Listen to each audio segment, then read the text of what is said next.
This is John Bailey, the epic voice of Honest Trailers, and you're listening to the Five-ish Fangirls podcast. It's a Fangirls podcast with five-ish people. The tangents and squee will continue. Squee.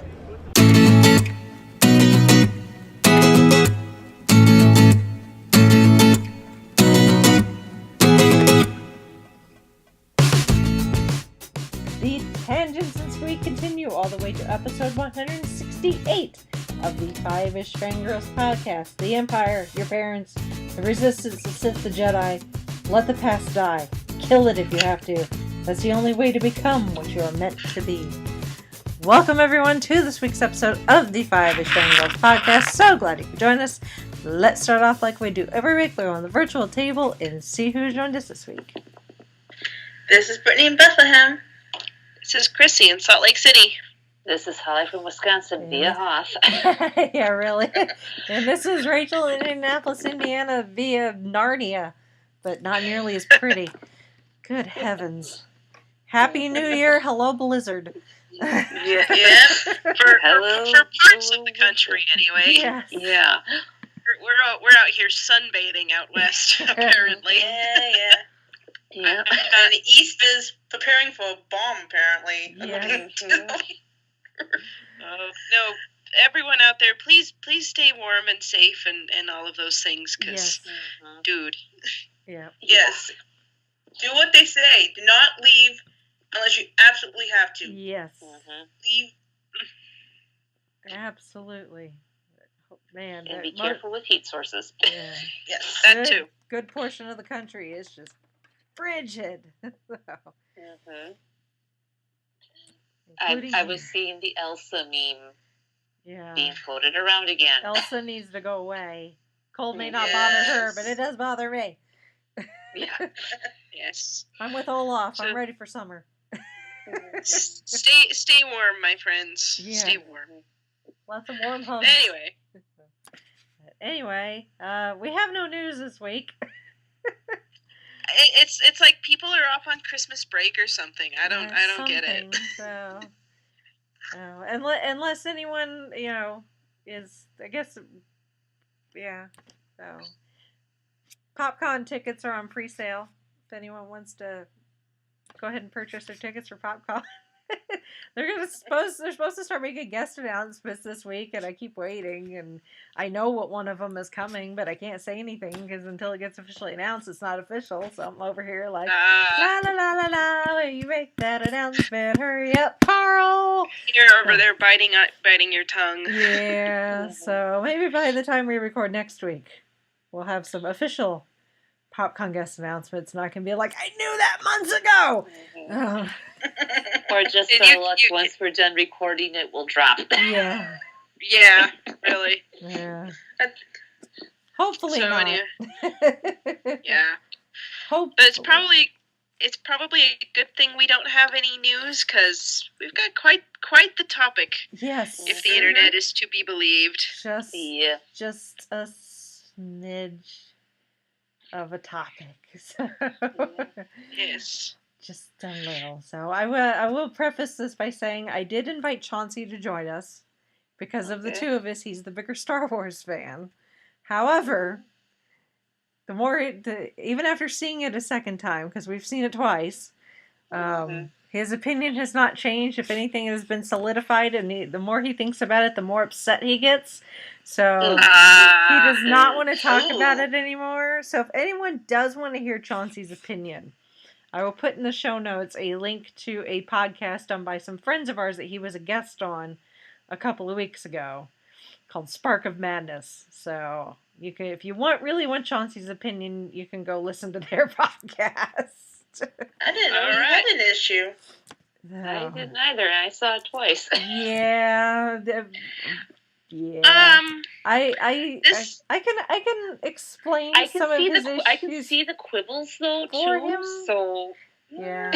Yeah. I'm not coming from the same place that he is, and I think that's the biggest difference. Is just I was someone that came into Star Wars very late.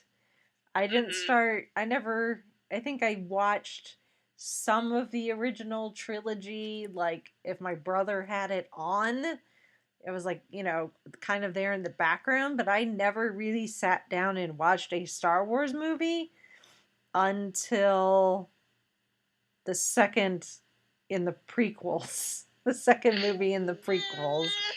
And even then, and then I was like, that was okay, great. And then it wasn't until The Force Awakens where I'm like, oh, this is cool, Star Wars. So I've really only been in the franchise for like 2 years. So. Okay.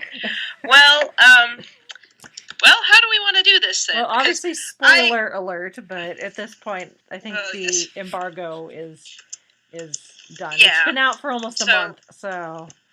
Yeah, so we're talking about Star Wars The Last Jedi, yes, which has engendered some very strong opinions one way or the other. Oh, yeah. And, okay, I'll say this. Let's see, Jared went and saw it with his brother, I can't remember, when it was the week before Christmas. I went the day after Christmas with my sister-in-law, because, babysitting and all that stuff. When Jared came home, he said that he liked it, but he could see why people were upset about it. Mm-hmm. When I saw it, I went into it, and I was like, at best, it's a meh. I do have problems with it, which I'll I'm sure we'll talk about here. Mm-hmm. I don't really feel too strongly one way or the other about it, but I can see why longtime fans are upset about these things. So it's like, while I'm not, or maybe I just don't have the energy to get so worked up about it, but I don't begrudge people who didn't like it, and who, because Star Wars, it's a different thing. It's not just another movie that you go to see in the theater. People have held on to and have grown up with, and it's always been this very special thing. Mm-hmm. And you have the book series that were really good, and the video games have really good storytelling, and the animated series have all been really good. It's just kind of like, why can't the movies get their crap together? Mm-hmm. And I'm like, it feels like Star Wars should be better than just meh a little bit. So I don't know. That's sort of my overall thought before we get into the nitty gritty details. What were your guys's? I mean, Ollie? I've kind of been a longtime fan. I thought it was good, but I could see where people had issues in that. But then I've been through the comics with Dark Empire and Luke turning dark side there, and people throwing fits that way, and then with being in expanded universes with the books, and in one of the books killing off Chewbacca at the end of the book. Okay, yeah. New Jedi Order, that ticked off a whole lot of the fan base, and then as other books went on, it was okay. So I can see the anger and that, and I'm to the point where it's like, okay, we're moving on to the next phase for the new generation of kids to come in, so I'm okay with it. But I mean, some of the all in all outrage with some of the new characters that are introduced, it's just like, whoa, wait a minute here. I mean, sure, these are probably people who grew up with prequels and were okay with them, and then I can remember the brouhaha with the being myth too. So it's just like, okay, I've been in other fandoms where this has happened. I'm just gonna. And it's like you want to enjoy what you enjoy. Exactly. And it's just like, it's not like the prequels and the original trilogy and the books and the comic books are being taken away from you. Like, you can't handle that. They're still there. They're there for you to enjoy. That's fine. In fact, when I came back from the movie, and Jared, we found out that was it Knights of the Old Republic for Xbox actually plays it works on the Xbox One, so he started playing that. Yeah, so he started playing that to show me the story, and I've watched. I can remember that. Yeah, and I've been watching him play just the Old Republic, the MMO online, and I'm like, got some great characters and story there too. Oh, yeah. So 'Cause I'm now like, the Old Republic, that's dealing with the very beginning origins of the Jedi, right? If memory yes, serves, yes, I okay, think so. I mean, it's an MMO, so there's a lot of different things going on. right. But just kind of where we're at right now, and he's played it before, so he's like he knows what he's showing me and different things like that, and I'm really liking it and I'm enjoying it. So I'm kind of like, okay, if the movies aren't quite doing it for me or anybody else, and go back and play those games and read those books. I mean, we went to Jared's parents where he's just I got saw that. yes, tons and tons of books. And not just Star Wars books. We went out and picked out all the Star Wars books, and there's like this big box I'm staring at sitting on the couch, and he's like, "Read these." And I don't doubt that. I've wanted to read them for so long, and so I'm kind of like, maybe the movie isn't what we wanted. Maybe I just want to go back and have the old stuff and cherish that. Does he have Shadows of the Empire? I think so. Okay, that is an awesome read that is set right after Empire Strikes Back, before Return of the Jedi. Awesome read, because they did a whole, no movie came out, but they did this whole whole campaign with a soundtrack, action figures, video game, the book. Awesome. Okay, yeah, I'm gonna start delving into all this with a little hand holding from my husband. But honestly, I don't think I need it. But I won't say no to it. I will warn you, there's a few books that are a little bit bumpy, but otherwise they are enjoyable. Yeah, because we were going through them, and I think I've read. It would have been a long time ago, like in high school.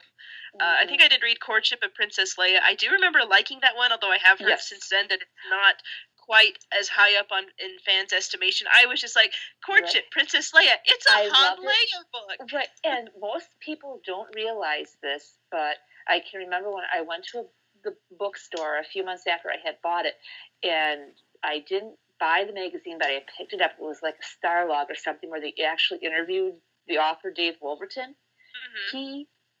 His house had gotten robbed.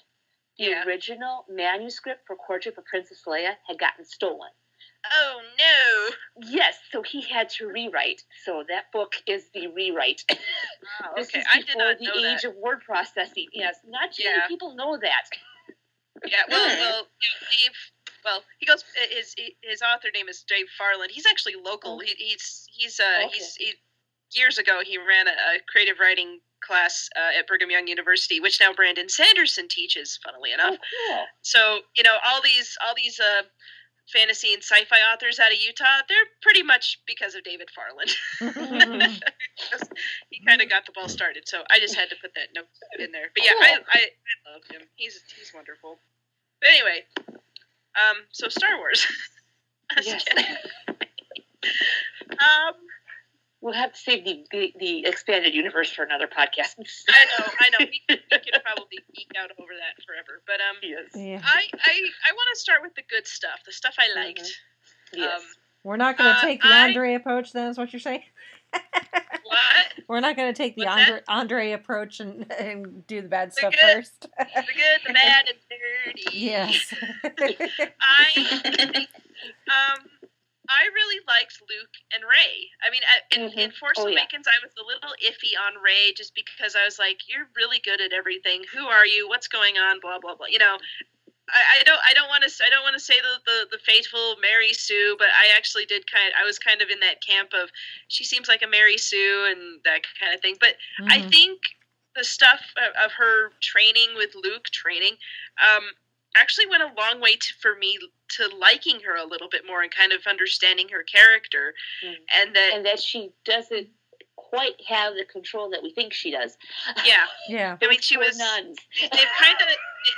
They've toned down her character a little bit, given her some more flaws, and they're realistic flaws. I don't know if realistic's the right word, but believable flaws, I guess maybe is the term. And she's not going to swoop in and bring back Master Luke to save the day and save the rebellion. He's going to fight her on it with everything that's gone on, and then we get the backstory of what happened with Luke and Kylo Ren, or Ben Solo.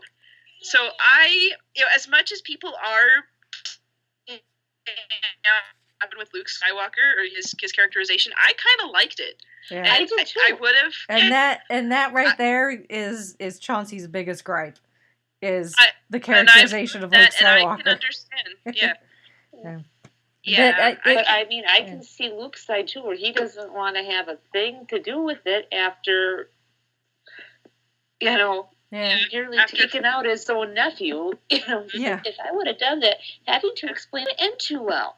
Yeah, like Leia. Put the kibosh on this. Yeah, it's like, how awkward would that Thanksgiving dinner be? Like, Leia, Han, I know I tried to murder your son. Yeah. And it was all down to bad timing. Is he turned on his lightsaber right when Ben woke up, and it's like, oops. Yeah. And then Luke realized it was a bad mistake, and can't. There must be a little bit of a delay on the lightsaber. Yeah, it's a classic example of poor communication kills. Yes. Although it does. Yeah, I was like, no one's died. Well, wait, Han Solo died. But that may have happened anyway, though.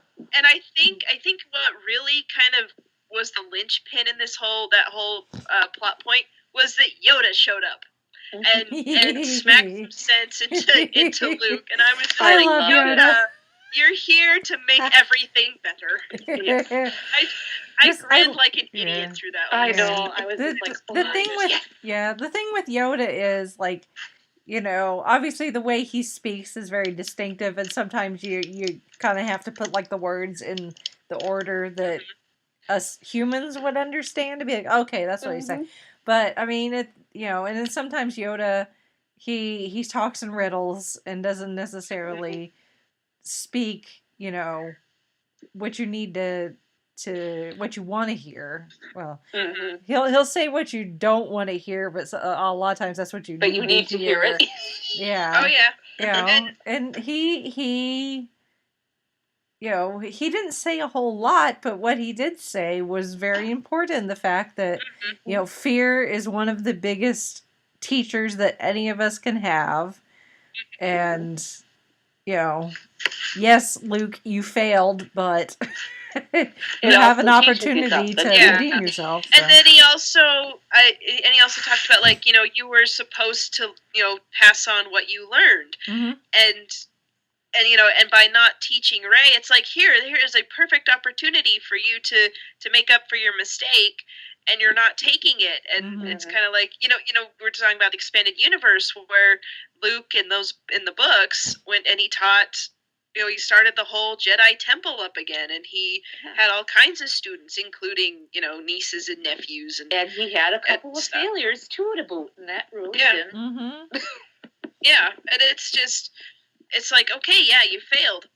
Pick it up and try it again. And, now I guess, now it's up to Rey to pass that on, or, what she can, or maybe it's not quite the Jedi Order. Maybe it's, because there are some problems with some of the Jedi codes that have been set forth in the prequels and other mediums. It's just like, okay, maybe the Jedi aren't all that great, but it's not just the Jedi versus the Sith. I mean, there's, in Rogue One they had Chirrut Imwe. He was a Force user, but he wasn't a Jedi. Yeah, right. So let's pass on things like that. Yeah, I think that one of the best things that Luke taught Rey, and I think therefore taught the audience, is the idea that the Force is exclusive to the Sith and the Jedi is stupid and arrogant. Yeah. And I remember Jared and I kind of talking about this before Last Jedi came out. We were talking, I can't remember which one it was, but there was a plot point where, sorry, baby grabbed the microphone. But yeah, we were, that it's like there's all kinds of different outlets for the Force, and the Sith aren't all evil, and the Jedi aren't all good. In fact, he had to explain to me what dark Jedi were, which is actually a thing. Yep. Which I thought was really fascinating. So that was cool. Yeah. And it's always good to see Yoda again. Oh yes, Yes. I was so. I mean, I was spoiled on a lot of things just because at that point I was like, okay, what the heck is going on? And I had to look up some spoiler reviews just to kind of figure it all out. But I had never seen anyone mention Yoda, and I was like, oh, I'm glad I was Kind of surprised see with the that. outline when it was happened. it was They go in there speculated. like, oh yay, Yoda, and just Luke's about ready to trash the tree, and he doesn't, and then all of a sudden, lightning, bam, Yeah, what? And Yoda's just like, ha ha ha, Yeah. ha ha. Yoda is the greatest. I soul. can still get you after all these years. Yes. I know what And buttons did to you- push. Yep. And did you notice that the books were in the Millennium Falcon Yes. Yes. at the end? I mean, So Yoda- I'm wondering if there wasn't a cutscene where Yoda pays a visit to Rey. Yeah. Take these, you will. Yeah. Yeah. Take Maybe. them, you must. Because he tells Luke after Yoda destroys the tree, he's like, the Jedi, the sacred Jedi text, and of course Yoda's like, oh, page turners they are, Or not. or not. Page turners were they? Yeah, but he I know, like, he this tells is why I Luke. love Yoda. Yeah, he tells Luke Rey has everything she needs. It's like Including the sacred text. including the sacred Right. text. So Yeah. that worked out. So That yay was yay good. Jedi stuff. Oh, and then Luke's big confrontation with Kylo Ren at the end. Yes. Oh, that was. Where he goes, fire everything, and Luke Yeah. comes out and just goes flick off the shoulder. Yeah, they strike it. Yes. I will have to say, as broody as Luke Skywalker was in this movie, he did have a couple of funny moments, like when we get the continuation of the end of The Force Awakens with Rey, offering the lightsaber to him, and he takes and he looks at it. He's like, I'm sure in his head he's like, I haven't touched this saber in so many years, and then chucks it over his shoulder and walks away. I'm going to now. Yeah. It's like, yeah, never mind, I don't want it. So he's he's very much the grumpy old grandpa, He and is. and it's kind of, I mean, He's- I can see where people were like, that it's not the Luke Skywalker I know, and I get it. Yeah. I can understand that. I There's think that was, if I'm gonna, I feel like that's not a complaint I have, because there were other things that I could complain about. Yeah. To And me, I think I he- know what one to of them me, they're going he to be was- talking about. yeah, I mean, Yeah, well, To- several We things. briefly touched to it. me, he was just continuing the precedent set by previous Jedi masters. Yoda, he walked away and went into obscurity. Obi-Wan walked away and went into obscurity. Yeah. he's just He- following and in the it's following footsteps of old his past master's Jedi footsteps. masters. Exactly. And it's interesting. I think I just we're talking about the Jedi and the Sith, how it's not they're the two extremes, Yeah. and it's like the Jedi, they have to have everything just perfect, so any failure, in their code, any failure is like the end of the world, and it's like, no, Mhm. it's not, and that's why Yoda, Yeah. it'll be fine. I mean, it's okay. Yeah. The Jedi code is kind of like the pirate code. They're just guidelines, really. They're guidelines more than actual rules. Exactly. Yes. So anyway, And I have to love the scene with Chewie and Luke, and then R2 and Luke. Yeah. oh yes, and R2, R2 with banging on with the door, hologram. I'm thinking, okay, is Rey gonna force the door up? And then all of a sudden, oh, hi, Chewie. Yeah. Yay! And then R2 breaks out the hologram message of Leia. He goes, Yes. Global. Well, and then Global Luke it is. chiding R2 for his use of language. Yeah. oh my gosh, yes. Confirmed. He's I'm been like, cursing confirmed. all of these He's got a years. dirty mouth.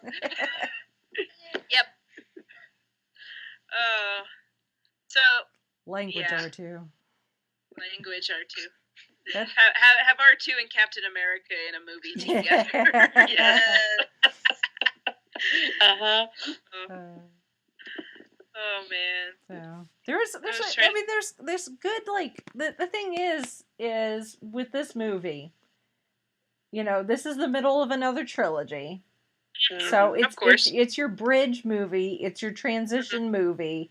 So, I think, some of the issues that people have Mm-hmm. they may change their mind once we see the conclusion with episode 9. Exactly. And that was one thing I said as I was leaving the movie, is like, okay, there are problems. I'm hoping that the conclusion will mitigate some of that. Yeah. Although some of it I don't think it can be mitigated so much. And there's one that if I'm not careful, I will rant about this forever. So just be warned here. We had no news for a reason, so. That's true. Okay, I'll say this. I'll start with something positive on this. I loved Poe Dameron in this movie. Yeah. He Oh was my God. amazing. And the reason he was amazing is because all the rebel leaders, including Captain Tumbler Hair, as I have taken to calling her, because boom, was totally incompetent. There, I said it. Everything. I mean, yes. In the end, they're like, say, "Oh yeah, there was this hidden planet we were going to." Well, why didn't she tell anybody? I mean, the way they treated Poe. He's one of the officers. Yes, Leia had demoted him in a fit, in a moment of anger at some of his actions. I don't think it was going to be permanent. Yeah. But the fact that she is keeping secrets of this is what we're going to do, and even though Poe's like, well, that's it's stupid. The audience sees it as stupid. You're setting her up as an antagonist towards someone you've also been setting up as a hero. And then all of a sudden at the end, it was like, there was a reason for it, but you didn't tell Poe the reason. And like, Admiral or not, that is not a good, that is a really bad decision. Yeah, the only reason I could see them keeping their plans close to the vest is if there was some sort of like weird subplot where they thought maybe there was like a defector in the ranks or something. Yeah, someone passing on information. They never did to anything the First with Order, that, and there was no reason, as far as the audience is concerned, there's no reason for them to not talk about that, other than she's just being snippy at Poe, which eventually leads to a mutiny, right? Which is like, okay, if you can't weather the something like all like Leia and everybody being dead or out of commission, and if your Rebel Alliance can't come out of that, then I'm sorry, your Rebel Alliance deserves to die. Yeah, it's just you're not taking care of it, and it just bothered me. Like Leia comes out. Oh, go ahead. You go ahead and finish, and then I'll add it. I was just gonna say, like, Leia comes out of her coma, and all of a sudden we're supposed to be okay with Admiral Tumbler Hair, and her poor decisions, which ultimately led to everybody dying. Well, not everybody, but a lot of people getting killed. Well, they went from 400 people approximately left to about a dozen. Yeah. It's like way to take care of your troops there, lady. Yeah. Well, and with Holdo Tumbler, they didn't give as much backstory. I mean, you and I have both read the Claudia Gray Leia book, which introduced her as a young, kind of flighty Luna Lovegood. Yeah, and she was almost a good character in that. Yes.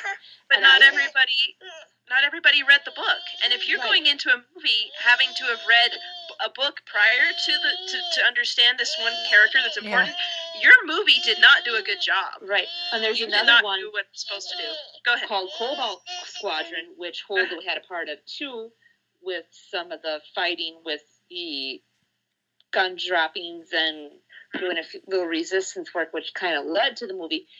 Kind of explained a little more of her actions. I mean, there were some secrets, but they explained the stuff a little bit more, but it was in smaller groupings so as to not, if there would have been somebody, it's just like, Well, and why you can't expect people to read a book, an extended universe book, especially when they said that all those books are not canon. They got thrown out the window anyway.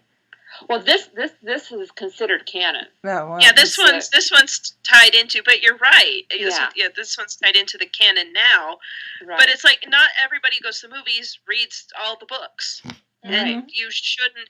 Okay, so like people who went and saw Harry Potter. There are people who saw Harry Potter the movies without reading the books. And you watch those movies and you're like, but you don't know the whole story if you don't. And so they're not really good movies, just as movies. They're more of just, here, let's show you a visual of Hogwarts or whatever. So it's like, so that really sticks in my craw. I mean, you guys, you know me, love to read, love books. A book and a movie are two very different things, and they really shouldn't depend on each other to enjoy one or the other. Yeah. Like if you can't enjoy a movie without, like when you're just sitting in the theater with your popcorn, and without any prior knowledge of like especially new characters, and if you can't understand what's going on, or you don't get the right message that the story is trying to convey, then the message is not crafted very well. And I kind of hope they take that into consideration and not just be like, oh, well, you don't like it when women are in charge. I'm like, no, I don't like it when incompetent people aren't in charge. I don't care if it's male or female. It's like, I think if it had been Admiral Akbar, or I had like some kind of connection to this character going into it, or they'd given me a reason to trust her, it would have been different. But they've given me more reason to trust his plan and going to Finn and Rose, which I'll rant about that too. I understand. Like, I can see why he wants to. Because he's in good with Leia, even though they butt heads from time to time. But it's never been. I've never felt like he's actively trying to hurt the cause. Yeah. Whereas Admiral Holdo, I feel like and putting them in danger, which ultimately she does. And even if she did have that big heroic moment at the end, which was awesome. That was very awesome. Her turning the ship around and sending it into light speed to cut through the First Order ship. That was pretty freaking awesome. Shouldn't have been it was awesome. It shouldn't have been necessary. Yeah.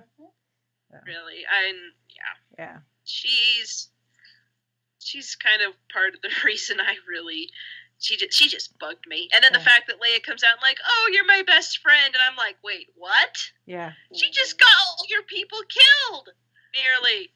I'm just like, ugh. Yeah, you would think that with after all of those years being married to Han, that Leia would be able to handle someone like Poe. Yeah, I mean, okay, Poe's a fly boy, a little and better.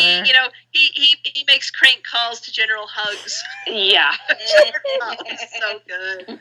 Which I thought that was brilliant. It was absolutely brilliant, and I think it still fit the Poe Dameron character for him doing that. That is something that, and I said this to Chauncey, and he didn't agree with me, but the essentially stalling, by trolling Hux is something that's something I could see like Lando doing. Oh yeah. That is a Lando Calrissian move if I ever saw Solo. one. Yes. Oh yeah.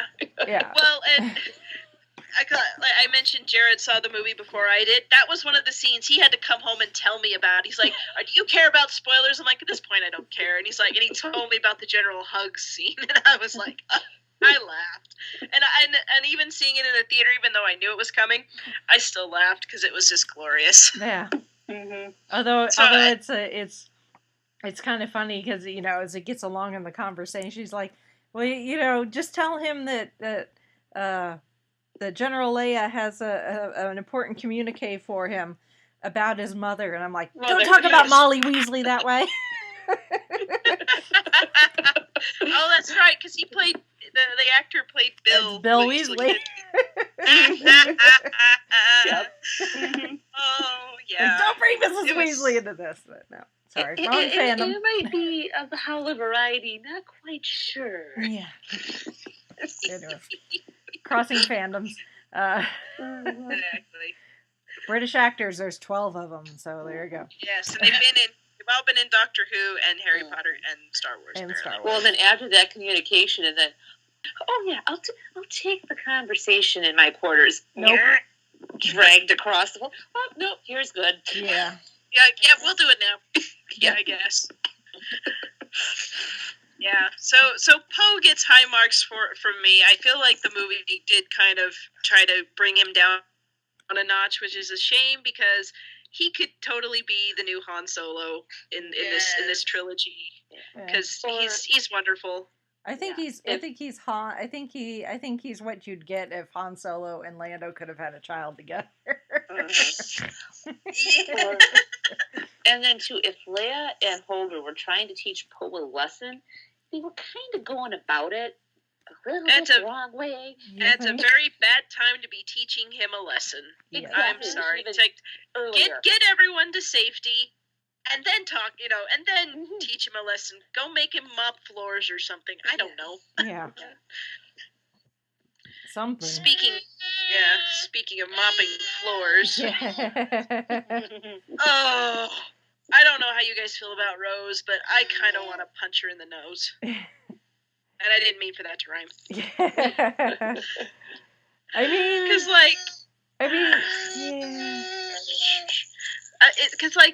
like, at 1 minute she's like idolizing Finn, and he's trying to get to Rey because he knows what her mission is, and if she comes back and gets caught, then the whole retrieve Luke Skywalker plot's gonna go toes up. But then she's like, "Oh, you're getting in an escape pod. I need to stop you." And I'm just like, "Oh, you." Well, I mean, in her defense, Finn really needs to learn how to explain himself better. Like, true. He could have easily said that the person that the Resistance sent off to find Luke Skywalker, she doesn't know that if she comes back here, she'll be walking into a trap. Because of the situation that the ship is in. So it's like, I need to go and rendezvous with her so that when because he's assuming that they're going to come back, that she's going to come back with Luke Skywalker. Yeah. So all he had to say is, I'm going to go rendezvous with her and Luke Skywalker and, find a different way. Again, it's poor communication kills. Yes, it is. I mean, I know Rose thinks she's doing her job, and she's like being all, I'm loyal to the Resistance, and I'm doing my job, and I'm doing good things. It's like, yeah, but you kind of got it sideways, honey. Yeah.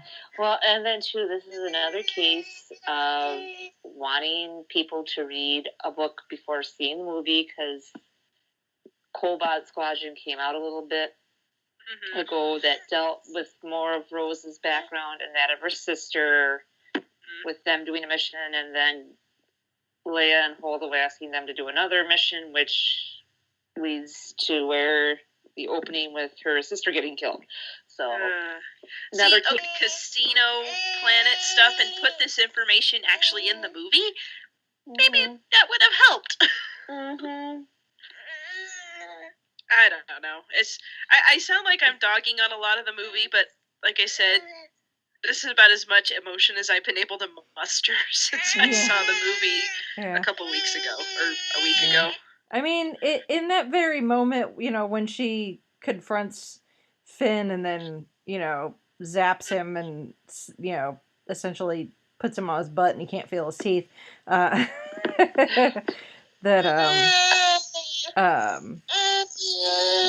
think you can give her just a little bit of leeway just because she's obviously in mourning. She just lost her sister. So her emotions are not in the most stable place. But yeah, she does she is kind of loyal to Resistance almost to a fault, and if anyone even remotely toes the line, like, oh, you took an extra roll of toilet paper, zap. Yeah. That might harm the Resistance. I could see that. but I think it's just her character's interesting, to say the least. So it's almost like they needed someone to have that, like, emotional tie to being a former, I guess, slave essentially to the rich elite, like the people on that casino planet. They almost needed her just to kind of be that narrator, like, oh, you know, because Finn's all like, oh, this place is great, all these rich people, all this money, and, you know, everyone's so fancy and all this fun stuff. And it's like, no, we need to have someone explain that, yes, these people are rich and having the time of their lives, but they're all bad. And back to Chrissy's point with what I kind of said about the book, with the Cobalt Squadron, it kind of went a little bit to Paige and Rose were able to escape to find the Resistance, explain to Leia, hey, the Hux and his team are actually killing our people. We need your help, and boom. Yeah.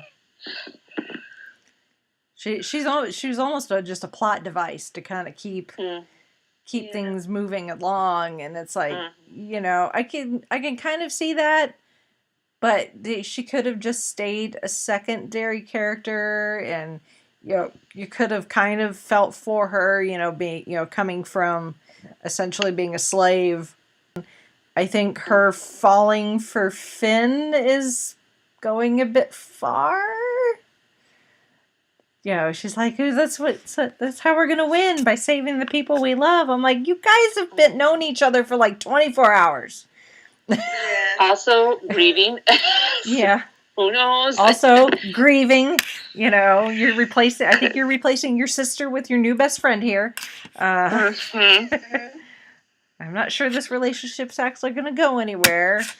Right. Who knows? But yeah, though she was nice enough. It was nice to have another you know, female character in the mix. You know, with one with a you know, somewhat interesting backstory. She's not, you know, she's not royalty or military or anything. You know, she's got a slightly different background than Rey. Well, obviously a very different background than Rey. So, you know, we got these members of the Resistance that we're learning about, and they're not just, you know, this is some random person. We'll give them a name, and that's all you're gonna get about this person. So it's like Admiral Akbar. How many movies has he been? Now he's dead, so we're not gonna learn anything else about him. So yeah, I kind of wish we would have, though. Yeah. It's like, of all the characters you had to kill off, you had to kill off Admiral Akbar. Yeah. Who's going to tell us it's a trap? I know. That would have been, you know. I have one line. It's silly, but I'm going to say it. Yes. Yeah. So, you know, to cross over fandoms. Yeah. Let's see. How do we think of Kylo Ren? Adam Driver is amazing. Yes. Adam Driver is a good actor. Yes. I still don't really buy him as the successor to Vader. Although I do like that Snoke went off, take that stupid mask off, or whatever it was he said. Yeah. He's trying just a bit too hard. I was thinking the same thing in that scene. I'm like, dude, why are you wearing that mask? It's so silly. Yeah, it's like. And then Snoke said the thing, and I'm like, thank you. Yeah, it's like I needed someone in universe to say that. Yeah, it's like, yeah, your grandfather, he looked really cool and intimidating. He also needed the helmet to breathe. Yeah, it was a medical device. Yeah, you're like one of those, you know, super emo goth kids with the white face paint and the black hairspray and black lipstick that just looks cool, but you really don't have any depth to it. Yeah, it's like, just knock it off. Yeah. So anyway, I'm kind of glad that he got told off in a few things.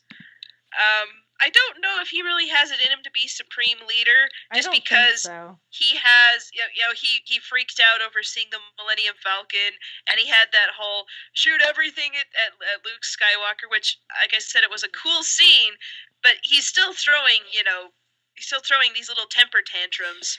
Oh, and then Hux is the thing. Do you think you got him? You think you got him? And then he Nope. walks out like, no, you didn't. Nope. Although there are reasons for that. Yep. But I did like the big lightsaber battle with Ren and Rey with all the red guards. Oh, the Warriors. That was an awesome. awesome scene. Oh, yeah. That was really cool. That was an I did enjoy amazing watching lightsaber that. battle. Mm-hmm. So, especially with all the red. Mhm. Oh, it's like Oh, yeah, the red walls and the looked red really cool, troopers. too. It's like Mm-hmm. both halves of Snoke. Half on the chair, half on the ground. Yep. And I don't know if this is like a fan theory or a fan thing for years and years, but I am glad that they finally were like, oh, the lightsaber's sitting right there. Use the Force and chop him in half. It's like, oh, that's smart. Mm-hmm. He's sitting there, Yeah. gloating about trying to be the Emperor. Yeah. And I will say this is one fan complaint that I do not agree with, is how everyone's like, oh, we find out more about Snoke, we didn't learn anything. I'm like, I didn't really care to learn anything I about didn't him because either. it really wasn't that Yeah. big a deal in the first movie anyway. Yeah. Well, even It in really impressed me. in the original trilogy, we didn't really know anything about the Emperor until we got the prequels, and That's nobody true. cared. You just kind of went with the trope of, these are the bad guys. There's always a leader of the bad guys. He's obviously a bad guy that used his power and his abilities and made him, got up to the ranks where he's the leader of the bad guys. That's all you need to know. He's the head bad guy. Yep. I mean, if they want to do a Snoke prequel trilogy like they did with Palpatine in the prequels and find out what his deal is, then fine. Give Andy Serkis some more work. That's great. Yeah. I don't really care. I mean, I will give it that. I mean, Snoke, between the two movies, not a lot of screen time compared to the other characters, but gosh darn it, Andy Serkis needs to start getting the recognition he deserves for doing these motion capture characters. Right?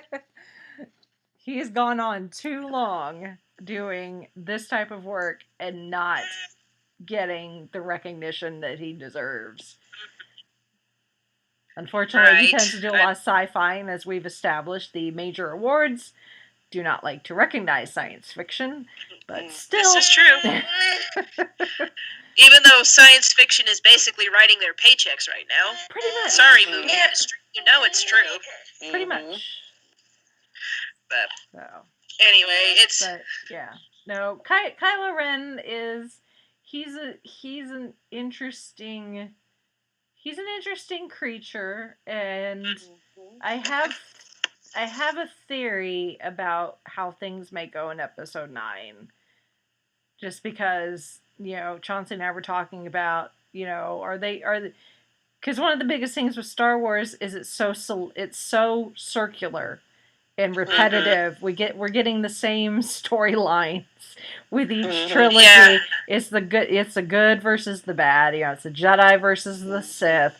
And got the good guys with the lightsabers, and you got the bad guys with the lightsabers, and stuff's gonna happen, and something's gonna get blown up, whether it's the Death Star or a ship getting ran into by another ship, or whatever, and it's repeating itself almost to a fault again, which is. Yeah. Frustrating. At some point, they're gonna have to break the repetitive nature of Star Wars, and I kind of wonder if the way they've started to do that with this movie, if that we won't see that, because my theory is that I think that Rey will sacrifice herself to save the day, and Kylo Ren will have to pick up the pieces and be the good guy instead of her having to defeat him or him turning. But them, they'll always be Rey to people will, Rey will still be the one that people look towards because she's always the good person. There'll be, people questionable of Kylo Ren, but if Rey's not around, that puts all that on Kylo Ren and he has to choose to be good. So we'll see. Now, do you think what Kylo told her, that she came from nothing, is actually true, or do you think he was just feeding her a line from a certain point of view? I don't know. I kind of like the idea of her actually being nobody. Her parents not being anybody in particular, because I think kind of the way he was saying it, I just didn't. I think that's kind of the point, though, that they were trying to put across between, Kylo Ren having her face the truth of her parents not being anyone in particular, anyone special, or anyone we've ever heard of. And Luke Skywalker saying the idea that the use of the Force is exclusive to the Jedi is egotistical and wrong. Is, I think, the whole point is Rey is this super strong Force sensitive person, but she's not from a bloodline. She's not a Skywalker. She's not a Kenobi. She's not anyone we've ever heard of. And we see those kids at the very end of the movie. And we see the little slave boy, grab his broom using the Force, and he's probably a nobody too. It's going to, because at this point, the Resistance has been so decimated. There's literally a handful of people left. The number of the Resistance fits on the Millennium Falcon is how small it is. The only way that they're going to defeat the First Order is with a bunch of nobodies. They don't have, at this point, technically they still have a Skywalker because Leia is still alive, but we don't know how they're going to factor in Carrie Fisher's passing into Episode 9. So there's no Skywalkers. There's no Kenobis. There's, Yoda is gone. There's nothing. Anyone of any sort of significant bloodline who was a Force user, it's going to have to rely on a grassroots, just anyone who's willing to go up against the First Order. Well, and think about this. Where did Anakin Skywalker come from? Nowhere. Before him, Skywalker was just, he was a slave kid on Tatooine. Yeah. And the only reason that he became anything was that Qui-Gon Jinn happened to find him. He was a mechanic in Watto's shop. Kind of an annoying kid, but whatever. But that's neither here nor there. So it's like, Obi-Wan, yes, he's like the greatest. I love Obi-Wan Kenobi. I want an Obi-Wan Kenobi movie with Ewan McGregor reprising the role. I don't know if I'm going to get it, but I want it. Same here. But he's one Jedi. Yes, he was one of the few left after, Order 66 and everything. But it's like, what about these other Jedi? What about all these other people? And then you watch Rebels, the show, which is the animated show, which is still considered canon. There's still Jedi that survived. Yeah. They're just not. Give us Ahsoka Tano in Episode 9. Yeah, let's do that. Let's do that. She's still out there somewhere. Some more tie-in here. Come on. And she's a character that, I know I carped about, you shouldn't have to, bring in new characters from books or whatever. But I think, fans, she's got enough name recognition now. She's been in both shows for a while. That, fans at least would know her. Even people who don't watch the shows would say, oh yeah, I've seen her in, merchandising and whatever. So they would know that she's important. Whereas, I go back to Admiral Holdo, I actually kind of forgot she was in the book until Holly mentioned it. I was like, oh yeah, that was supposed to be her? So I didn't really care. A lot's happened between the childhood till... Yeah, until she, I don't know, made out with a stork or something. I don't know. Yeah. but yeah, put Ahsoka in the show and let's see other Jedi. And another thing I want to see, because Luke mentioned that there were other Jedi he was training other than Ben, and he said that Ben took some of them, but not with all of him. them. Yeah. Were those some of them? Did they turn out to be the Praetorian Guard that were standing guard for Snoke, or are they to the four corners? Well, where are those guys?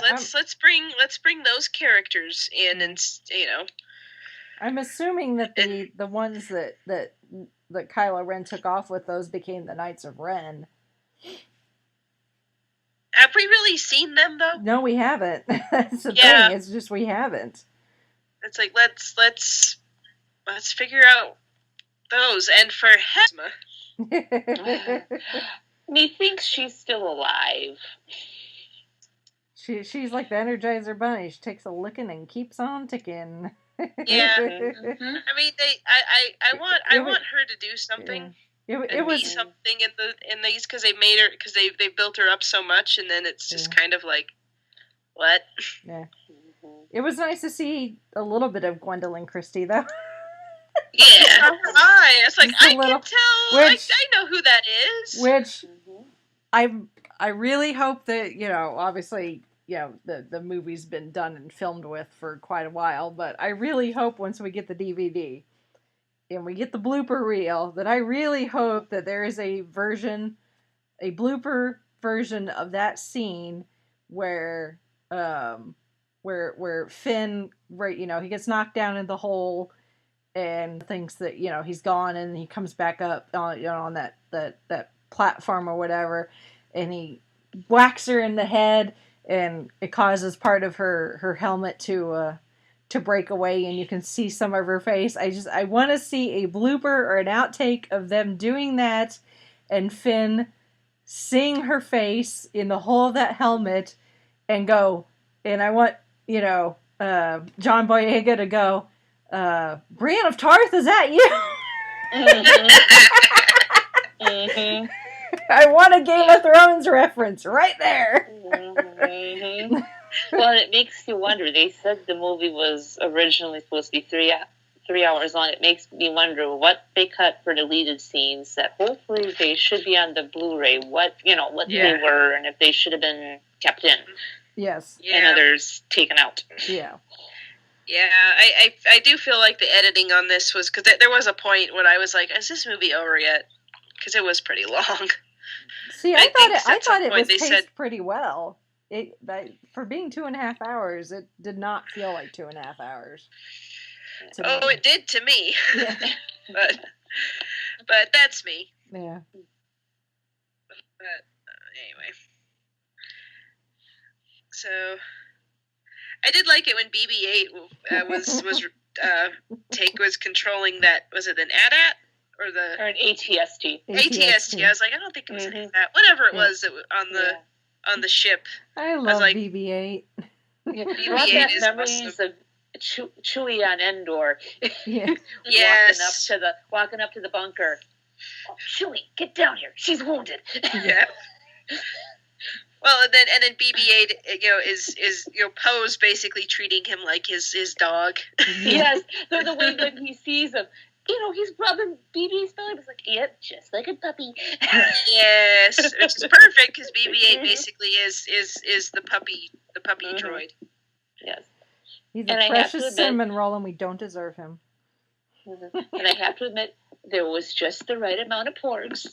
Yes. Okay. Not overkill. Okay, I heard about this on the internet, because then it's true. But yes.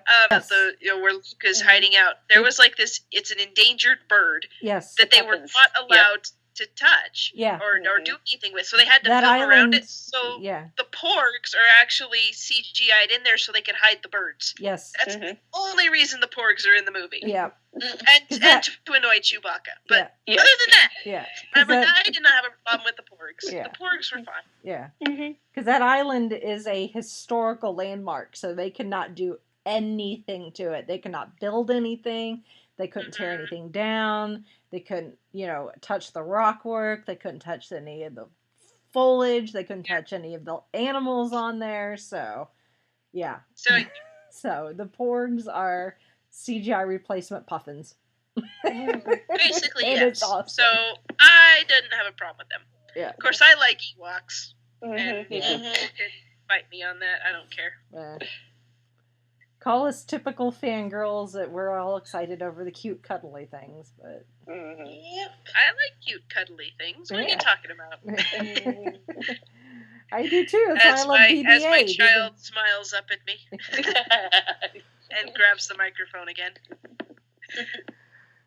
He's like, I'm cute and cuddly. Yes, you are, dear. You are cute and cuddly. And don't worry, Chewie's not going to cook you on a spit. So No. Although I was kind of like, yeah, Chewie, you can go ahead and eat it. It's fine. But then you got the little baby looking up at him with the teared eyes and then the lip quiver. It's like, okay, yeah, he's done. Poor Chewie. He's a goner. Yep. All he wanted to do Chewie's was gonna eat have a dinner. pet. Yeah. Oh, As long adorable. as they don't chew on the cables in the Falcon, I don't think Chewie's going to have a problem with them. Yeah. Well, they might. They definitely Yeah. They definitely made themselves at home. So Yeah, one of them. Oh, for sure. And then the other one's was starting to peel some of the stuffing out of the pilot's chair. yes. Oh boy, it's at one level it's like it's kind of a good thing Han isn't around to see this. No, yeah, I was thinking the same thing. That makes me sad to think about, but at the same time it's like it's kind of funny. Yeah. Mm-hmm. So anyway, I know it kind of I know it kind of sounds like I dogged on a lot in the movie, but those were the few things that really bothered me, and then the rest was fine. I think for the most part, your concerns, I think, are fairly legitimate.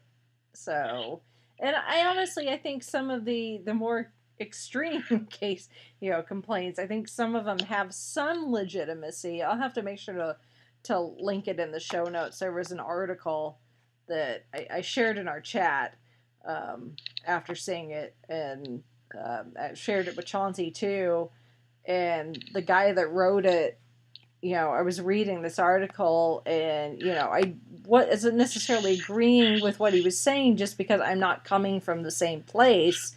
But I was all like, I really think what this guy is saying, I think that's where Chauncey is coming from. So I had Chauncey read it, and he was like, yes, this is exactly, what he was thinking. He just wasn't, he couldn't, he wasn't able to find a way to articulate it in a way that it would make sense to me.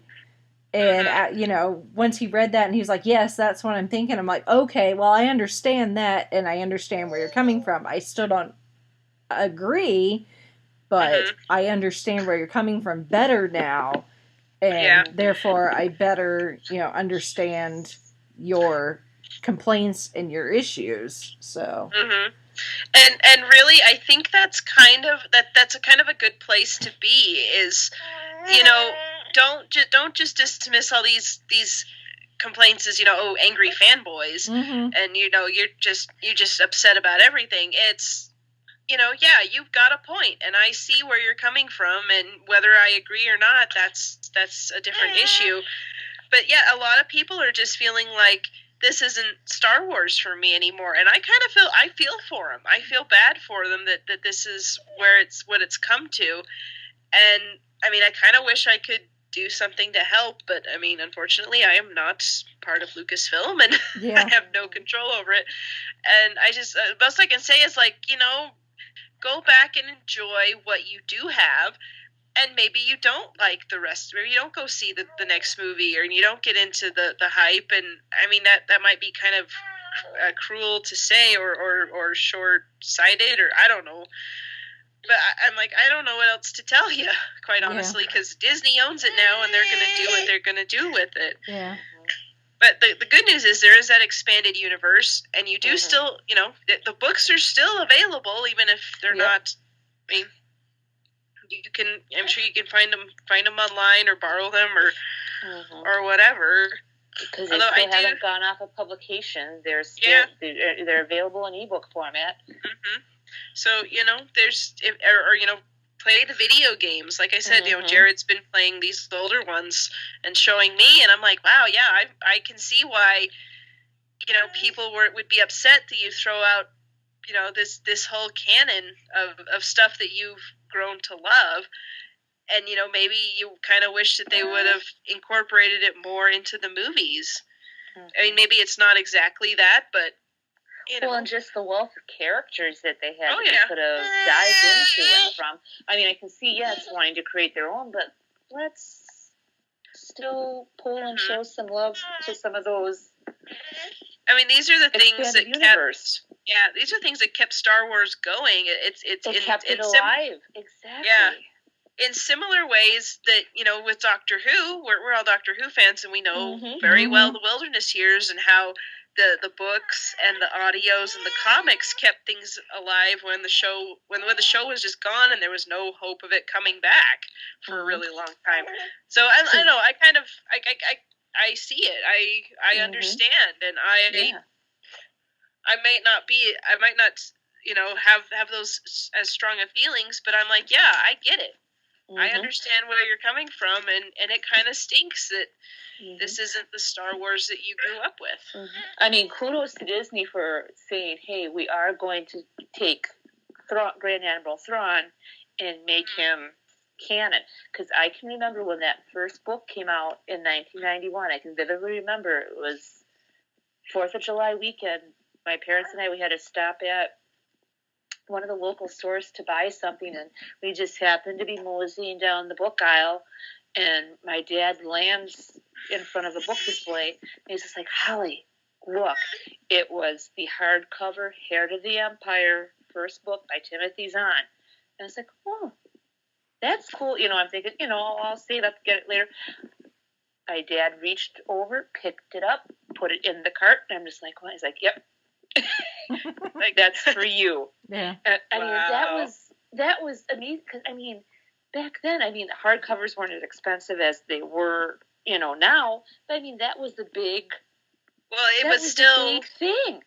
Yeah, I mean, hardcovers. Even when I was a kid, I was like, that was a big deal. Like, I'll wait for the paperback or something. Right, but that's what I was gonna do, or I was gonna wait till my allowance came in and get it then. But they only had a few copies, and Dad's just like, oh, here you go, have fun, kiddo. Yeah. And so there's that. There's plenty of people have similar stories, and like they share that with their parents and their families and things. And to say, I don't know, it's a fandom is a weird, unique thing, I think, where it's like we can run hot, we can run cold, and we can be in between. Yeah, but it almost seems like these days, and this is something that he somewhat touched upon in his rant video, Andre, and his worst of 2017 is just like, which was glorious. You all should go watch it if you haven't yet. Yeah, that there's, you can like something in a fandom, and other people cannot like something in a fandom, and that's okay. It's just we've gotten to this point, and it's not even just nerd fandom too. It's in a lot of things, but it's almost like, if you don't like what I like, you must be wrong, and the world is now ending.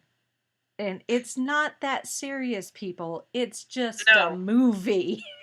I know we're very, I know that those words may come back to bite me in the butt when Doctor Who goes and does something and I go off the rails. But I would like to think that I would like to think anything of that nature to happen, not just Doctor Who, in any fandom. Yeah. I mean, this is the thing, is our fandoms are run by human beings. Yes. And the funny thing is, the human beings have a tendency not to agree with each other. I mean, we can all sit What here a and be like, oh, we're all concept. fans of the same thing and we love each other and kumbaya. But at the end of the day, there's going to be things that I hate that Rachel loves and the things that I love that Holly might hate or Yeah. that Brittany might hate or, whatever. Yeah. And that's okay. And we don't have to Mhm. be at each other's throats about it. Yeah. Right. Yep. I mean, if there's something we don't like, we don't have to. I mean, okay, I'm going to get a little mushy here, but we're our this podcast. Mhm. We're friends. Yeah. We're all buddies. We haven't met each other all in person, but we're getting there. Yeah. And I consider you all to be some of my best friends, Mm-hmm. and I don't have to like the same things you guys do. Mhm. And you don't have to like the same things I do.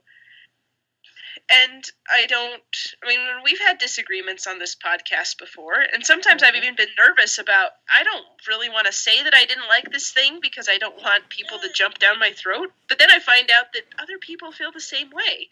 Or other people don't, but they're still We're cool with it. polite about it. They're still cool with it. And it's like, Yeah. let's do more of that, Yeah. people. Or Whether we it's can actually, fandom or we can see where you're coming from with what Yeah. you're saying. Yeah. Yeah. I mean, And yeah. Sorry, well, go ahead. and I'm just kind of on a thought process here, so Hey, go go. with me. I mean, okay, so Tangents are what we do. Yep. Yeah. Mm-hmm. I mean, maybe I'm just seeing this because I spent the last about 2.5 years writing about news and politics, and how hairy that gets. But a lot of what I noticed about that is most people want the same things. They just go about it in a different way, and maybe they have different thoughts of how these things should be accomplished. Mhm. And I just got tired of people treating each other like, if I disagree with you, then you must be less than human. You must be like, worse than an animal or something like that. Just really tearing into people. And it's like it's one thing to have your opinions and of how things should go. It means that you're not a human being, or that you are less of a person because of that. I think it's just stupid. Mhm. And I think, and I've seen this in fandom, and I've seen this in all kinds of different things, and it's really gotten to me, and it hasn't been fun, to Yeah. say the least. In fact, when I did lose my job right after Alex was born, I haven't really talked about this much on the podcast, but I did lose that job, and I'm back at the library, which I probably mentioned before.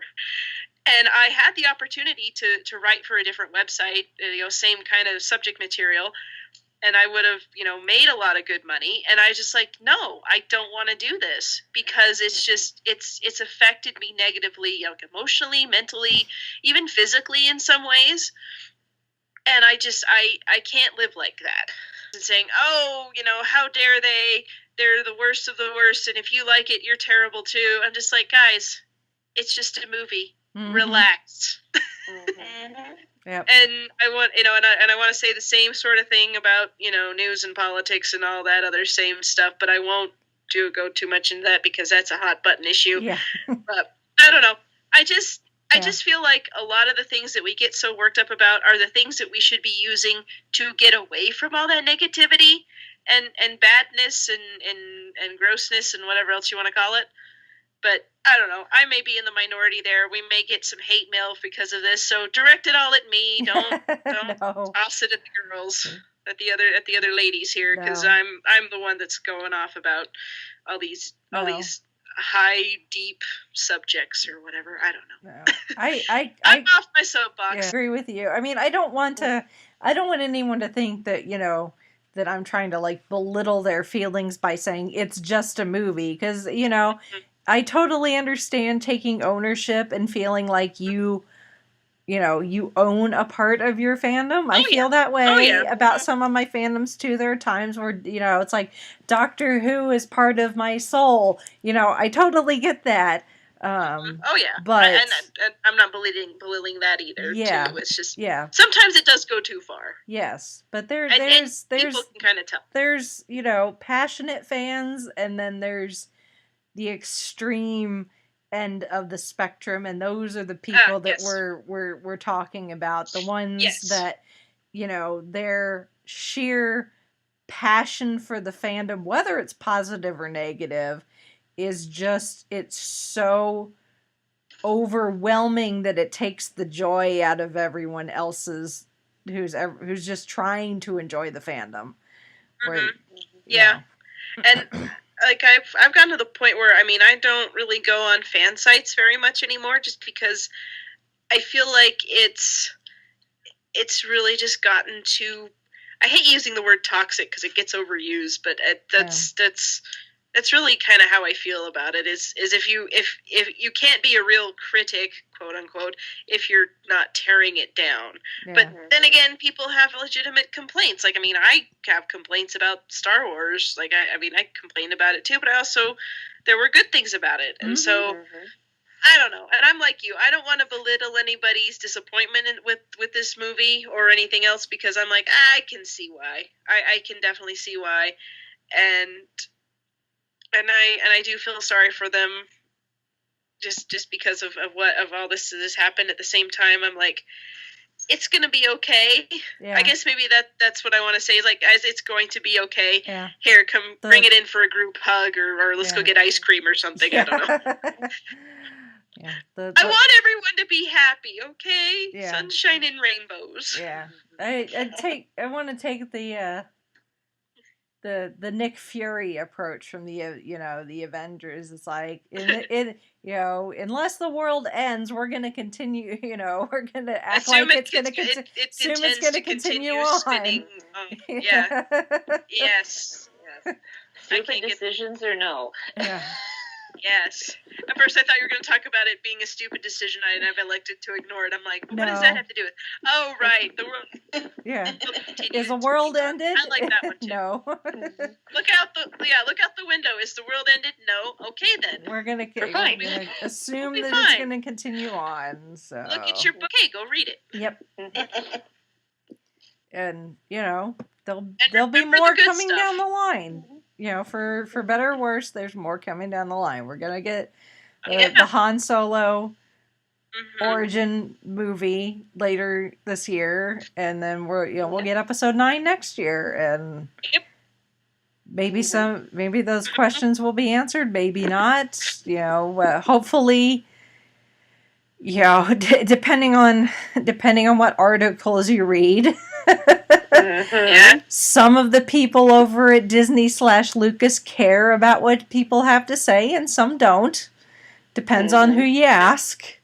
Yeah. I've seen conflicting reports where, Rain Johnson just doesn't give a flying flip about what people think. But, I don't think it's as cavalier an attitude as that. I think he probably does care. But he made the movie that he thought needed to be made, and Kathleen Kennedy gave him the okay. It's not... it's not the Marvel Cinematic Universe. I don't think they've planned it out decades down the road. But, we don't want another Marvel Cinematic Universe in Star Wars either. We don't want a copycat. Yeah. Because I don't think necessarily that formula would work for Star Wars like it does for the MCU. Mm-hmm. So and other franchises have tried to copy the MCU, and it hasn't worked. Dark Universe. Yes. And it's like it's not the shared universe that's working for this franchise. It's the characters and the story and the way that it's handled and taken care of, and not just written up in a boardroom somewhere. Yeah. I mean, you want to make money. Great.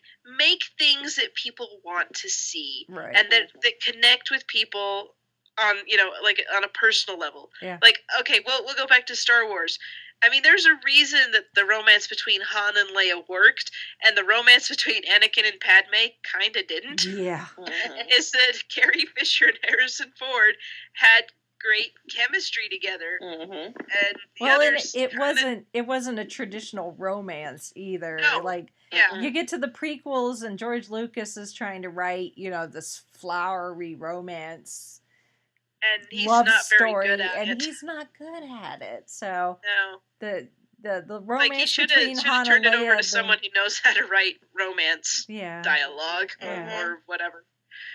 So, but anyway, so and then that love story is the stuff of legends. It's the courtship of Princess Leia, and like, yay, it's a romance story between Han and Leia, and it's like, well, kind of, not really, sort of, but it's there. Yeah. There's some road bumps along the way. Yeah. Mm-hmm. I was in high school. I didn't know what I was doing. But yeah, I don't know. I just everyone be happy. It was a fun read. Oh yeah, it's a fun read. I want to read it. I'm going to read it again because I don't remember all the details. I do remember liking reading it, but I didn't have experience with the expanded universe. But one thing I also want to say is, you know what? If your current franchise is failing you, there are a gazillion other things you could pick up, and maybe one of those will be to your liking. So support new things too. Mm-hmm. Yay. Because maybe Hollywood will be like, oh, hey, maybe if we make new stuff, people will come out too. It's like, yeah. Mm-hmm. I mean, yeah, the remakes and the reboots and things have been fun, but let's do some new things too. Yeah. Mm-hmm. Yeah. So maybe you'll find something you like. Yeah. It's not the end of the world. Yeah. And maybe, but I do feel maybe episode 9 will surprise us all, and and maybe episode 9 will come out and we'll be like, oh, that's why they did blah blah blah in Last Jedi. I mean, they even tied in. They even managed to tie in something from Rogue One into this movie. Yes. With the hyperspace tracking. Them being tracked via hyperspace. It was referenced in Rogue One. So it's like...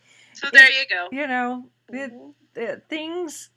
40-year-old plot hole. Why was there that little vent in the Death Star? 40 years later, boom, fixed. That was my favorite part of Rogue One. I don't know if other people liked it or didn't like it, but that was so good. Krennic right. It's just like, way to go, Urso Papa. Yeah. Right? I know. Take this time,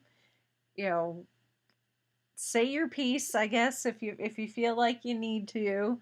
Try to say things nicely, though, There's no reason to threaten anyone or say anything that you're going to regret down the line, but just know we're going to get episode 9, and you might be surprised. So, especially considering... on a slip of paper, and put it in a little bowl, take a match, light it, and then let it off into the universe. Have some water handy, too, though, and... Yeah. Oh yeah, be safe about it. Yeah. But people, I get it. I get the hurt feelings. I get the bad feelings. I get the disappointment, and I feel for you. I also want you to know it will be okay. Yeah. And I'm not being patronizing about this either, because like we said, we've been there, and we'll probably be there again. Yeah. Yep. And it's gonna be okay. I'm optimistic, though. I'm optimistic for the end of this trilogy, especially considering it's going back into the hands of JJ. Yep. So he's the one that started it. He's the one that's going to finish it, and I think if anyone can work their magic, I think it's JJ Abrams. So it's kind of like going into Infinity War, where people are like, this movie's going to be so big.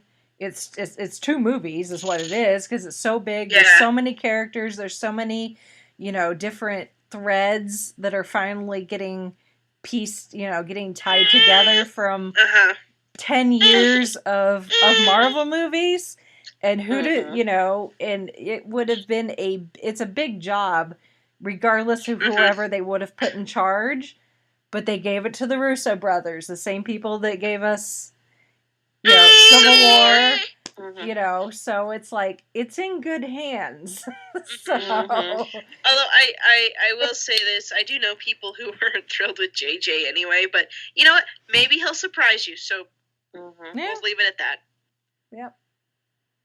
Anyway, so Star Wars, it was a mixed bag. I get why people are upset. I get why people are happy. I don't know. I think I've just been so soaked in negativity in general that I just don't have the energy to, write scathing diatribes on the internet. Yeah.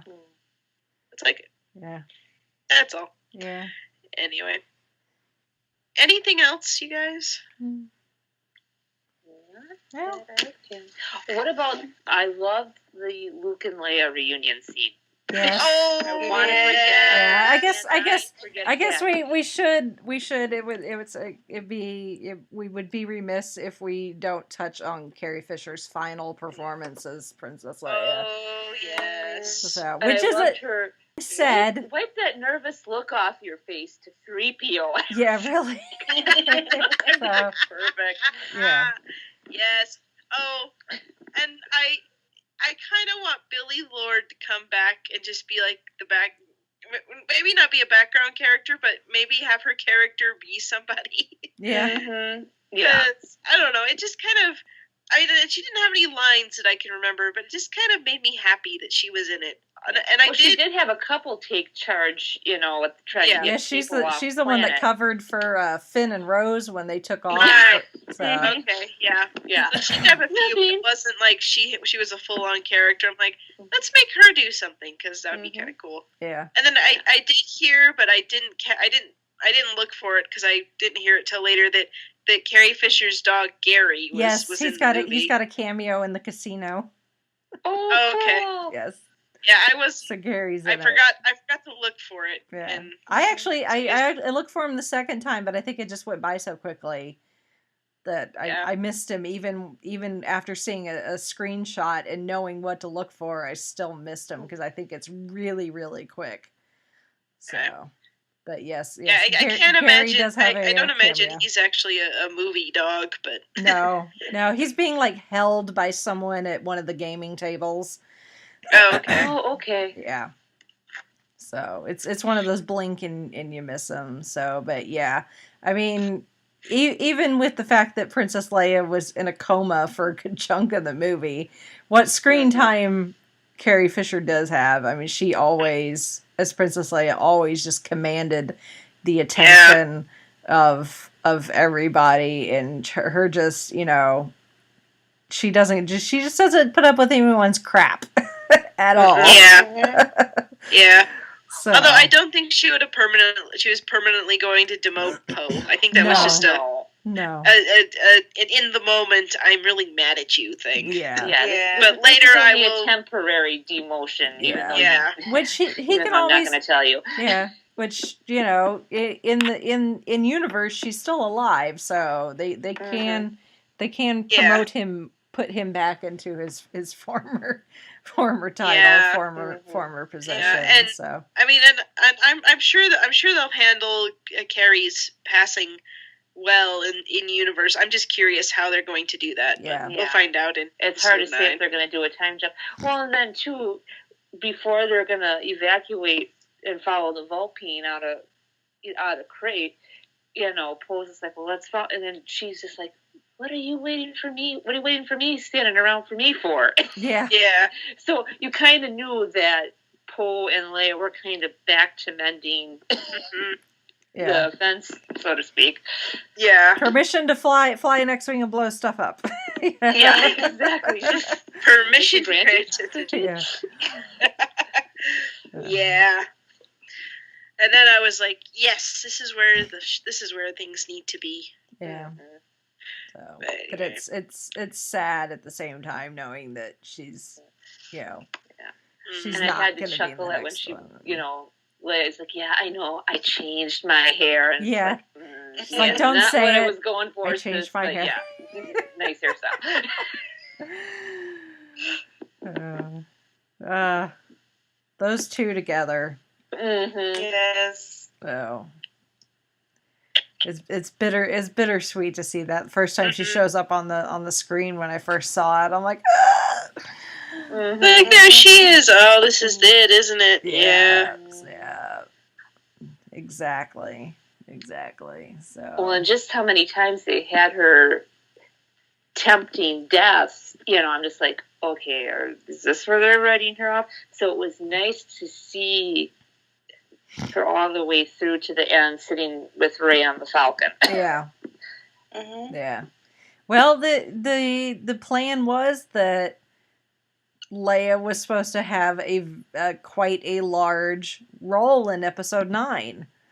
Mhm. So Carrie's passing has thrown a big wrench into whatever their plot plans were for to close out the trilogy, and I think they still haven't quite decided what they're gonna do yet. So, and I think that's probably partially why they brought JJ back in, is just is he how are we gonna deal with this? to have someone that's already familiar with the characters and the universe, because it's going to be very delicate, is what it's going to be. It's going to be it's not going to be something that, I don't think it's something they're going to take lightly, but at the same time, I don't think it's going to be overly serious either, just because that's not what Carrie would have wanted. Yeah. She would have been like, suck it up and move on. Yeah. And don't you dare think of putting my daughter in a gold bikini. Yeah. So, it'll be, it's going to be sad, and but at the same time interesting to see how they handle this, just because it is a passing of the guard, is what this movie was. I mean, it's like I was saying earlier, Star Wars has been very repetitive and circular in its storytelling, where we're just kind of seeing the same general plot rehashed over 3 movies. And if they want the franchise to endure, they're going to have to break the wheel. And killing off characters like Han Solo and Luke Skywalker and probably Princess Leia going to be what it takes. They can't. It has to move on to these new characters. So yeah, and I will say this, and this does give me a little pause, because the parts of this movie that I really liked, with a few exceptions, I really liked what they did with Poe most of the time, and Rey did really well, but a lot of what I liked had to do with the characters that I already knew, like Luke and Leia and Yoda and R2-D2. And so I'm like, okay, you've got to give me a strong connection to these new characters, because you're telling me I've got to say goodbye to these old ones, but I don't feel that strong connection with these other ones. So hopefully it will build for in 9. I'm really hoping. And I love to, the way Luke just stripped it off, because he used so much force to project himself on Creighton. And I loved what Luke said to Kylo, is like, see you around, kid. I'm just like, oh yeah. Yeah. I can see Uncle Luke coming back and trolling Ben, just like Yoda did to him. Yeah. Yeah, and I would, I'd be fine with that. I mean, I kind of hope it happens, especially with, with Carrie Fisher's gone. Mark Hamill could still come back and be a Force ghost for Rey and Ben. So if they want to go that route, let's do it. But and then because I just keep thinking about, and I'll go back to the TV shows, like with Ahsoka Tano. Is of what little I've seen of her, and I haven't seen much, but I've seen some, she's a really good character. Oh yeah. And it's like, you've done this in the TV show, you've made me care about a brand new character. And even, let's face it, Anakin really wasn't up to wanting to train Ahsoka. To begin with, and he did. It's like, okay, kid, you're growing on me. So it's like, stuff to learn, but you're growing on me. It's like take some of that, storytelling magic and work it into the movies. And, bring, help the audience have this connection to these new characters, because, it's more than just, an action figure or a picture on a cereal box or something. I mean, Han, Luke, and Leia are, they're friends and family to a lot of Mhm. people. And kind of Basically. in a way, they were the original trilogy pairing, the original trio grouping. Yep, they're the original Golden Trio. Yeah. It's Harry, Ron, and Hermione. Exactly. In space. Mhm.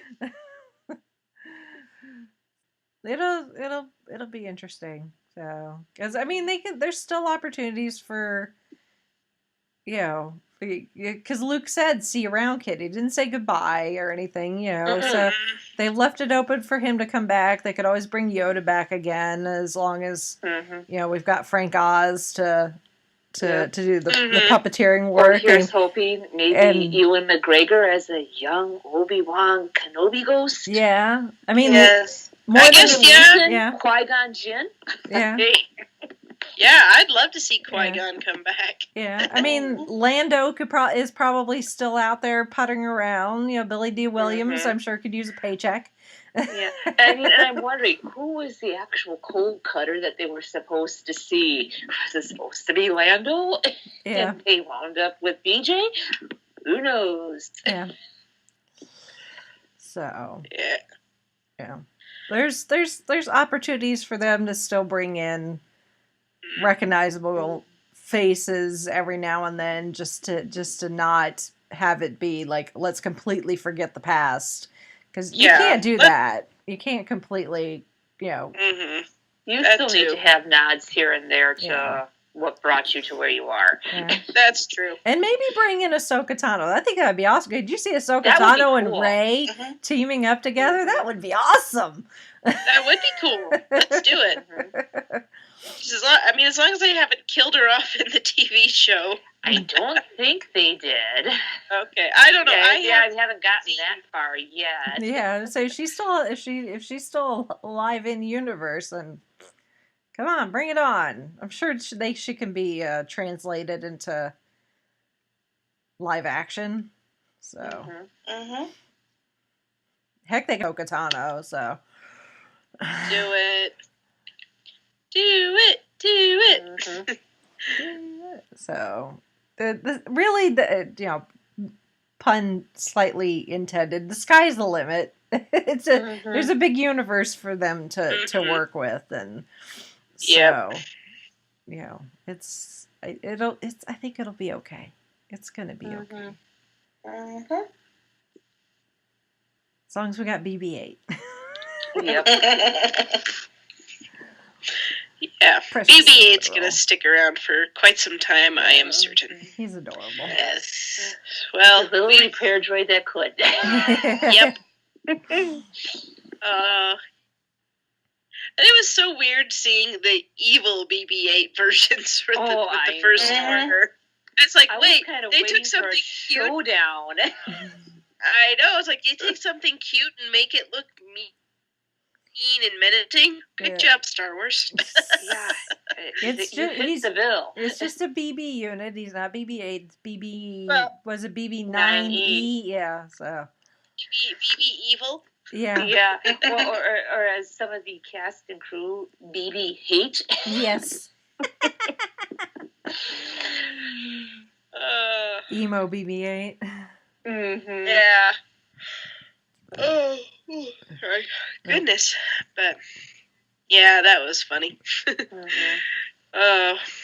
So yeah, well, we've touched on a lot of different aspects of this movie and Star Wars in general, and maybe we missed a few things. I don't know, or maybe there's something that our listeners would like to chime in about.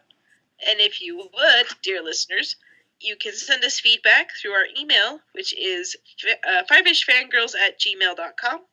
You can also catch us on our website, which is the5ishfangirls.com, and there you will find links to all of our social media, Facebook and Twitter and Instagram and YouTube. You can leave comments there, and we'll probably read them out on the podcast next time we meet, so you can have your voice heard as well. And then also, if you want to support the podcast, which we are always appreciative of, you can either do it through Patreon. We have a Patreon link on our website, and also our Amazon store, which is on our website as well.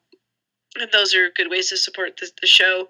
Or just find us on iTunes, Stitcher, and Google Play, and leave us reviews there, and that helps us. All these things help us, and thank you for listening. And we're excited for the new year. Mm-hmm. So keep on listening, keep on squeeing, and Yep. maybe ranting a little bit if the occasion calls for it, which it sometimes does. Possibly. But More than likely.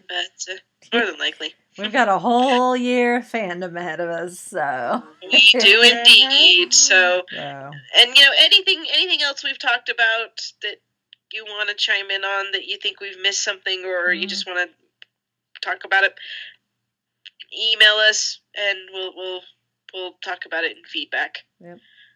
So. Or if anyone wants to chime in, even though we do have a whole year of fandom ahead of us, next episode will be our big fandom year in review. So if there's anything you specifically want to point out, something happened fandom-wise in 2017, now would be the time to chime in with your 2 cents. So. Yep.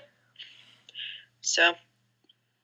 Anyway, and thank you all for another great year, and hopefully 2018 will be good too. Mm-hmm. Yep. Ready for it. Yes. I got my long underwear. I'm ready. So. Yes, and if you're in one of these thermals. Places with sub-zero temperatures, please take precautions and don't freeze. Yeah, bundle up. There is have no the hot chocolate and the space heaters at the ready. Yeah. The last time I checked, there are no tauntauns for you to cut open and hibernate in. So you thought they smelled bad on the outside. All right. Well, with that, I think we shall sign off for this week. This is Brittany and Bella saying goodnight. This is Chrissy saying goodnight from Salt Lake City. This is Holly from Wisconsin saying good evening. And this is Rachel in Indianapolis, Indiana. One thing I know we can all agree on, Matt the radar technician was not lying. Kylo Ren is ripped.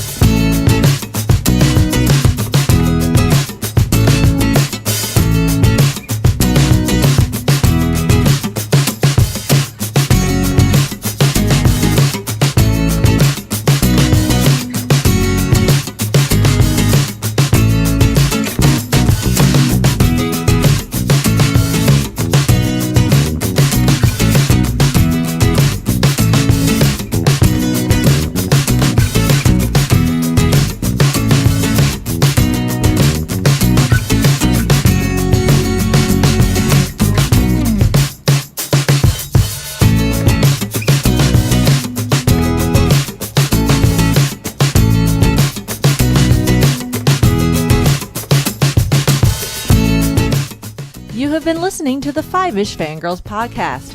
Any and all movies, books, games, and other forms of media mentioned are owned and operated by their respective copyright holders. No copyright infringement is intended or implied.